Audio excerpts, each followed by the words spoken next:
Story with Binaca. सुनिए कहानी Binaca की जुबानी। तो लीजिए, हाजिर है मनु भंडारी की कहानी मुक्ति।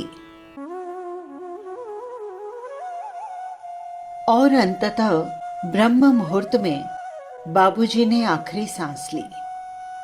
वैसे पिछले 8-10 दिन से डॉक्टर सक्सेना परिवार वालों से हर बार यही कह रहे थे, प्रार्थना कीजिए ईश्वर से कि वो अब इन्हें उठा ले, वरना एक बार अगर कैंसर का दर्द शुरू हो गया तो ये बिल्कुल भी बर्दाश्त नहीं कर पाएंगे। परिवार वालों के अपने मन में भी चाहे यही सब चल रहा हो, पर ऊपर से तो एक दुखद मौन ओढ़े खड़े रहते, बिल्कुल चुपचाप। तब सबको आश्वस्त करते हुए डॉक्टर सक्सेना फिर कहते, वैसे भी सोचो तो इससे अधिक सुखद मौत और क्या हो सकती है भला। चारों बच्चे सेटल ही नहीं हो गए, कितना ध्यान भी रखते हैं अपने पिता का। बड़े भाग से मिलता है ऐसा घना गुथा संयुक्त परिवार, जिसके आधे से ज्यादा सदस्य तो इसी शहर में रहते हैं और बराबर जो अपनी ड्यूटी निभाते रहे हैं। कहीं कोई चूक नहीं, कोई कमी नहीं। परिवार के लोग चुप। मेरा मन जरूर हुआ कि उन्हीं की बात आगे बढ़ाते हुए इतना और जोड़ दूं कि कितनों को मिलते हैं आप जैसे डॉक्टर, जो इलाज करते करते परिवार के सदस्य ही बन गए, बाबूजी के तीसरे बेटे। पर मुझसे कहा नहीं गया।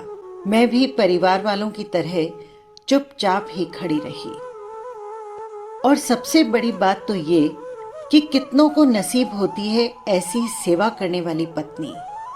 मैं तो हैरान हूं उनका सेवा भाव देखकर। आखिर उम्र तो उनकी भी है, उसके बावजूद पिछले 8 महीनों से उन्होंने दिन को न दिन गिना और न रात को रात, बस लगातार।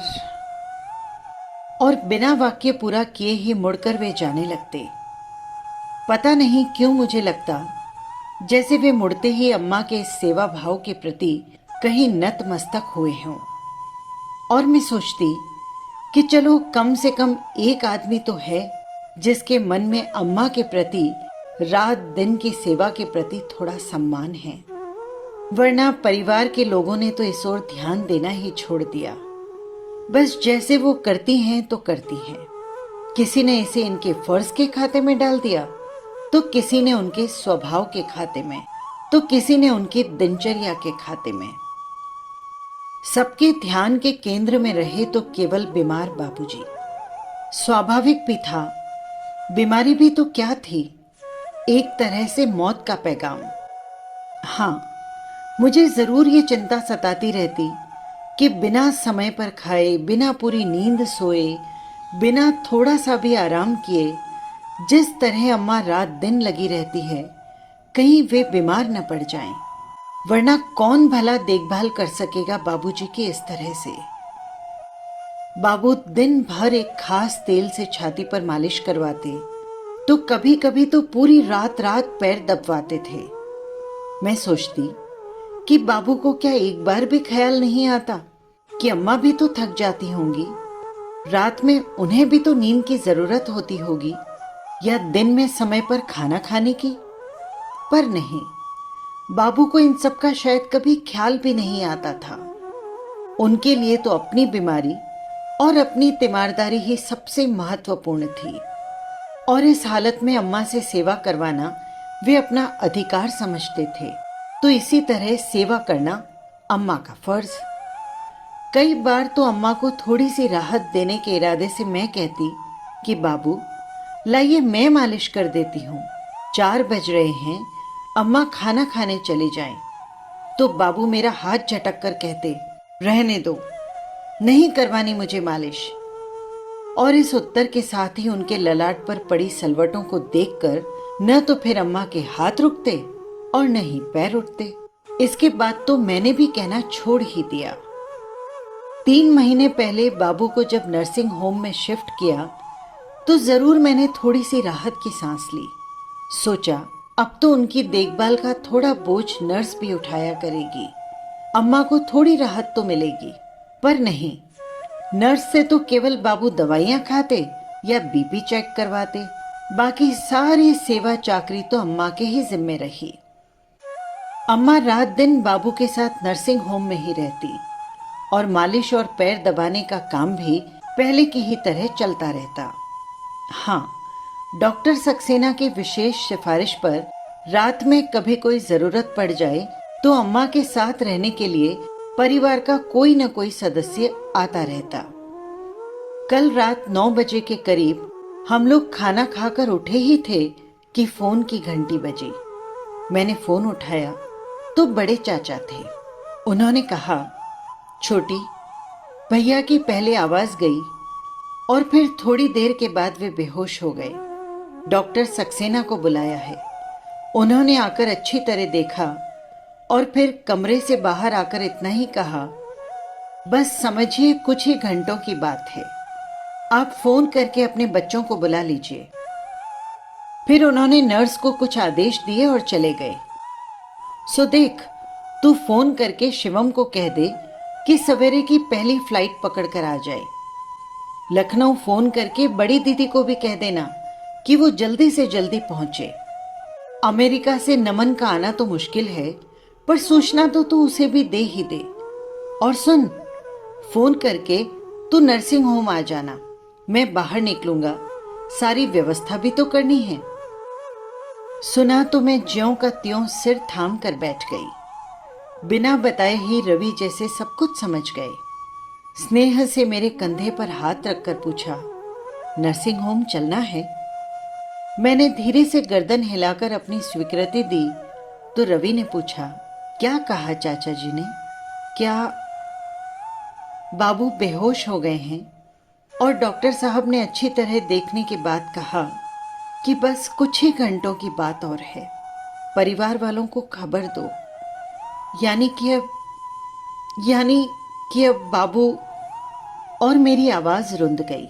रवि ने मेरी पीठ सहलाई, तुम तो हिम्मत रखो, वरना अम्मा को कौन संभालेगा? अम्मा की बात सोचकर एक बार तो मैं और विचलित हो गई, क्या गुजरेगी उन पर फिर अपने आप को संभाल कर उठी और सबसे पहले मुंबई बड़े भैया को फोन किया। सारी बात सुनकर वे बोले, थैंक गॉड, बिना तकलीफ शुरू हुए ही शांति से जाने की नौबत आ गई। ठीक है, मैं सवेरे की पहली फ्लाइट लेकर आता हूं, पर देख, सुषमा तो नहीं आ पाएगी। दोनों बच्चों के बोर्ड के इम्तिहान हैं, मैं अकेला ही पहुंचता हूं। वैसे भी सब लोग करेंगे भी क्या? दीदी को फोन किया तो उन्होंने भी इतना ही कहा कि जल्दी से जल्दी आने की कोशिश करती हूं। इसके आगे पीछे न कुछ कहा न पूछा। बाबू तो खैर जा ही रहे हैं, अम्मा के बारे में ही पूछ लेते, पर नहीं, लगा जैसे रस्म अदायगी के लिए आना है, सो आ रहे हैं। हैरान सी मैं गाड़ी में बैठी तो रवि से कहे बिना नहीं रहा गया। रवि, भैया और दीदी की आवाज में एक ऐसा ठंडापन, जैसे सब इस सूचना की ही प्रतीक्षा कर रहे थे, किसी को कोई सदमा ही न लगा हो। रवि बोले, ऐसा क्यों सोचती हो? याद नहीं कैसा सदमा लगा था जब दिन में पहली बार डॉक्टर से कैंसर की रिपोर्ट मिली थी। इसके बाद तो कुछ महीनों तक कितनी लगन से बाबू की देखभाल और तीमारदारी चलती रही। शुरू के 4 महीने में 2 बार तो मुंबई से बड़े भैया आए, एक बार अमेरिका से छोटे भैया भी आए। उन्होंने तो बीमारी का सारा खर्च उठाने का जिम्मा भी लिया है, वरना आज बाबू क्या नर्सिंग होम का खर्चा उठा पाते? फिर यहाँ रहने वाले परिवार के दूसरे लोग भी तो रोज हाजिरी बजाते ही रहे हैं। हाँ, समय के साथ साथ जरूर कुछ थोड़ा कम होता जा रहा है, जो बहुत स्वाभाविक भी था। मैंने सोचा, ठीक ही तो कह रहे हैं रवि, दूसरों की क्या कहूं, मैं खुद अब कहां पहले की तरह 4-4, 5-5 घंटे आकर बाबू के पास बैठती रही हूं। इधर तो 2-2 दिन छोड़कर भी आने लगी थी। शायद यही जीवन की नंगी सच्चाई है कि जैसे जैसे बीमारी लंबी खिंचती जाती है, फर्ज के तौर पर ऊपर से भले ही सब कुछ जैसे तैसे घिसटता रहे, पर मन की किसी अनाम परत पर उस अघट के घटने की प्रतीक्षा भी नहीं चलती रहती।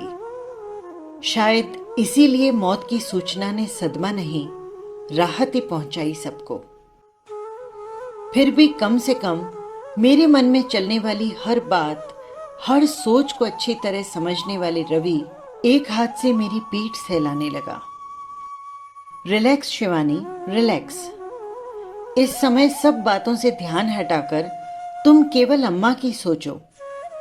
अभी तो तुम्हें ही संभालना है उन्हें, बाकी लोग तो बाबू में लग जाएंगे, पर अम्मा पर जो गुजरेगी जानती हूं।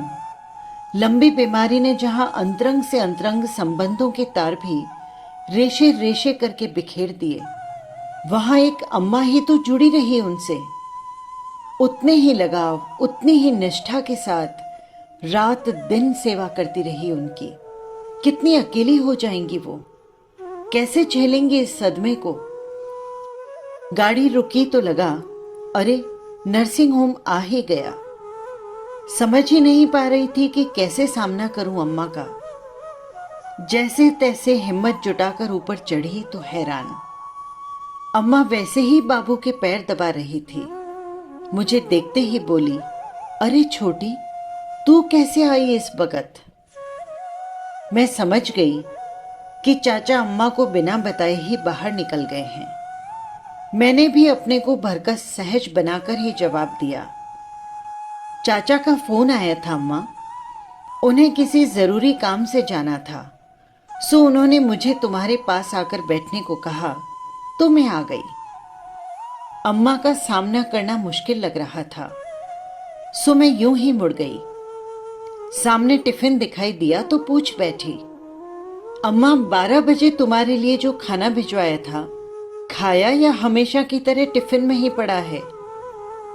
कैसी बात करे है छोटी, कितने दिनों बाद आज ऐसी गहरी नींद आई है इन्हें। पैर दबाना छोड़ दूंगी तो जाग नहीं जाएंगे, और जो जाग गए तो तू जाने है इनका गुस्सा। देखा नहीं कैसे लातें फटकारने लगे हैं ये। सो दबाने दे मुझे। खाने का क्या है, पेट में पड़ा रहे या टिफिन में, एक ही तो बात है। कैसा तो डर बैठ गया है अम्मा के मन में बाबू के गुस्से का, कि उन्हें सोता जानकर भी वे पैर दबाना नहीं छोड़ रही। पिछले कई महीनों से यही तो स्थिति हो गई है। उनके टिफिन में खाना पड़ा रहे या पेट में, उन्हें कोई फर्क नहीं पड़ता।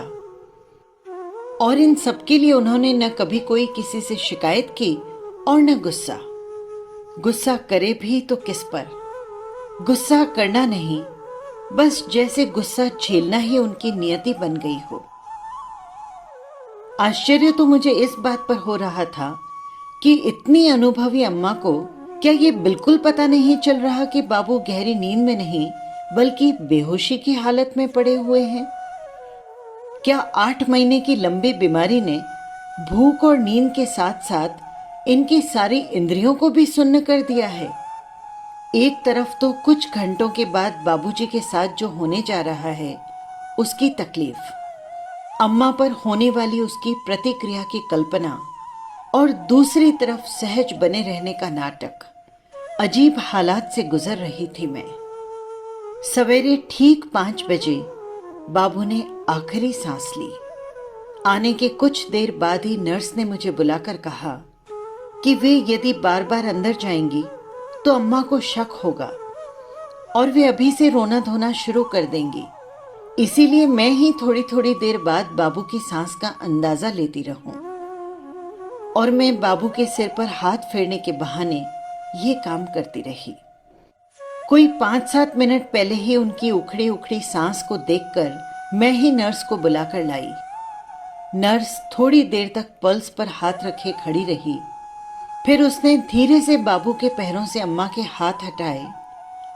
सब कुछ समझकर बाबू के पैरों से लिपटकर ही अम्मा छाती फाड़ फाड़ कर जो रोई तो उन्हें संभालना मुश्किल हो गया। परिवार के कुछ लोग शायद काफी देर पहले से ही नीचे आकर खड़े हो गए थे। नर्स की सूचना पर बड़े चाचा, चाची और रवि सब ऊपर आ गए। ये सब लोग तो रात से ही इस घटना के लिए मानसिक रूप से तैयार थे। नहीं थी तो केवल अम्मा, सो उन्हें संभालना मुश्किल हो रहा था। चाची ने असुआई आंखों से अम्मा की पीठ संभालते हुए कहा, धीरज रखो भाभी, धीरज रखो। पर अम्मा ऐसे ही रोती रही और रोते रोते फिर जो चुप हुई तो ऐसे चुप मानो अब उनमें रोने की ताकत ही न बची हो। हथेलियों में चेहरा ढांपे वे बाबू के पैताने पर जस की तस बैठी रही। थोड़ी देर बाद नर्स के इशारे पर चाची, रवि और मैंने उन्हें उठाया तो उठना तो दूर, उनसे हिला तक नहीं गया। मैं हैरान, अभी कुछ देर पहले ही जो अम्मा पूरे दम खम के साथ बाबू के पैर दबा रही थी, उनसे अब हिला तक नहीं जा रहा। गए तो बाबू थे, पर लगा जैसे जान अम्मा की निकल गई हो। घर लाकर उन्हें बाबू के कमरे में बिठा दिया। वे जमीन पर दीवार के सहारे पीठ टिकाकर बैठ गई, बिल्कुल बेजान सी। बाकी सब लोग बाहर चले गए, बस मैं उनके साथ बैठी रही, ये तय करके कि अब मैं यहाँ से हिलूंगी तक नहीं। बाहर इस अवसर पर होने वाली गतिविधियां अपने ढंग से चलती रही। बड़े भैया 10 बजे की फ्लाइट से आए और एयरपोर्ट से सीधे नर्सिंग होम चले गए। दोनों चाचियां घर की व्यवस्था करने में लग गई। 11:30 बजे के करीब दोनों चाचा, भैया और रवि बाबू के शव के साथ घर आए, जहां परिवार के लोग पहले से ही इकट्ठा हो गए थे। शव देखकर एक बार जरूर सब फूट पड़े। फिर शुरू हुए यहाँ होने वाले रस्म रिवाज। पंडित जी जाने कौन कौन से श्लोक बोलते पढ़ते रहे और साथ ही साथ कुछ कुछ करते रहे। फिर बाबू के पैर छूने का सिलसिला शुरू हुआ तो सबसे पहले अम्मा। दोनों चाची और मैं किसी तरह पकड़कर अम्मा को बाहर लाए। हाथ जोड़कर अम्मा ने बाबू के पैरों में जो सिर टिकाया तो फिर उनसे उठा ही नहीं गया। हम ही लोगों ने किसी तरह उन्हें उठाकर वापस कमरे में लाकर बिठाया और मैं पैर छूने की रस्म के लिए बाहर निकल गई। लौटी तो देखा अम्मा उसी तरह दीवार में पीठ टिकाए बैठी है और उनकी आंखों से आंसू टपक रहे हैं। अम्मा के बगल में बैठकर उनकी पीठ सहलाते हुए मैं सोचने लगी, कैसी विडंबना है। आज अम्मा जिन बाबू के लिए रो रही है, कैसी जिंदगी जी है अम्मा ने उनके साथ। बाबू की हर जरूरत, उनकी छोटी से छोटी इच्छा को पूरी करने के लिए वो सदैव तत्पर। जरा सी भी चूक होने पर उनके क्रोध के भय से थर-थर कांपती अम्मा के जाने कितने ही दृश्य मेरी आंखों के सामने से गुजर गए और मैं रो पड़ी। पर इस समय ये रोना बाबू के लिए नहीं, अम्मा के लिए था। मेरा मन हो रहा था कि अम्मा किसी तरह थोड़ी देर के लिए सो ले, पर अम्मा तो लेटने के लिए तैयार तक नहीं थी। शाम 5 बजे के करीब सब लोग लौटे। नहाना धोना हुआ और तब बड़े भैया अम्मा के पास आकर बैठे। सबसे पहले उन्होंने हाथ जोड़कर ऐसी शांत मृत्यु के लिए ईश्वर को धन्यवाद दिया। फिर अम्मा की पीठ सहलाते हुए आश्वासन में लिपटे सांत्वना के कुछ शब्द बिखेरे। फिर हिम्मत और धीरज रखने के आदेश देते रहे। वे और भी जाने क्या क्या बोलते रहे, पर अम्मा बिल्कुल चुप। उनसे तो जैसे न रोया जा रहा था, न कुछ बोला जा रहा था।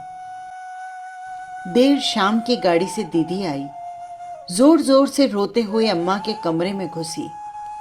हाय अम्मा, मैं तो बाबू के दर्शन ही नहीं कर सकी। अरे मुझे पहले किसी ने खबर तो की होती तो मैं जल्दी आ जाती। अरे बापू, हाय अम्मा। मैंने ही उन्हें चुप कराकर जैसे तैसे कमरे के बाहर भेजा। मैं नहीं चाहती थी कि कोई भी अम्मा के पास आए। वे किसी भी तरह थोड़ा सा सो लें, पर यह संभव ही नहीं हो पा रहा था। रात में सारे दिन के भूखे लोगों ने डटकर खिचड़ी खाई। मैं जल्दी से अम्मा की प्लेट लगा कर लाई और बराबर मनुहार करती रही कि अम्मा कुछ तो खा लो, कल सारे दिन भी तुमने कुछ नहीं खाया। पर अम्मा कुछ न बोली, न खाया। मेरे बराबर आग्रह करने पर उन्होंने किसी तरह हिम्मत करके मेरे आगे हाथ जोड़ दिए। उनके इस नकार के आगे तो फिर मुझसे कुछ न कहते बना, न खाते बना। दूसरे दिन सवेरे 10 बजे के करीब मातम पुरसी का सिलसिला शुरू हुआ। पुरुष लोग बाहर बैठे रहे तो स्त्रियां भीतर कमरे में। सारी औरतें एक तरफ और दूसरी ओर घूंघट काढ़े घुटनों पर सिर टिकाए अकेली अम्मा। औरतों में थोड़ा रोना गाना चलता रहा और फिर इधर उधर की बातें। कोई बाबू की लंबी बीमारी की बात करता, तो कोई उनकी हिम्मत की, तो कोई उनके धीरज की। नौकर के इशारे पर मैं आने वालों के लिए पानी की व्यवस्था करने रसोई में चली गई। पानी की ट्रे लेकर बाहर गई तो हर आने वाला परिवार वालों को सांत्वना देते हुए यही कहता, अरे भाई, ये उनकी मृत्यु नहीं, समझो उनकी मुक्ति हुई है। बड़े भगवान थे जो ऐसी जानलेवा बीमारी के बाद भी ऐसी शांति से चले गए। ये तो उनके पुण्य का प्रताप ही था जो ऐसे शुभ मुहूर्त में प्राण त्यागे। कितनों को मिलती है ऐसी मौत। तुम्हें तो संतोष करना चाहिए कि न कोई तकलीफ हुई, न दर्द झेला, बस जी के जंजाल से मुक्त हो गए। हे परमात्मा, उनकी आत्मा को शांति देना। खाली ग्लास की ट्रे लेकर मैं फिर रसोई में आई तो बाहर से हड़बड़ाती हुई सी दीदी आई। छोटी, अम्मा वहां क्या बैठी बैठी सो रही है? ये तो गनीमत थी कि मैं उनके पास ही थी। सो मैंने उनके हल्के हल्के खर्राटे की आवाज सुन ली। पता नहीं किसी और ने सुना होगा तो क्या सोचा होगा।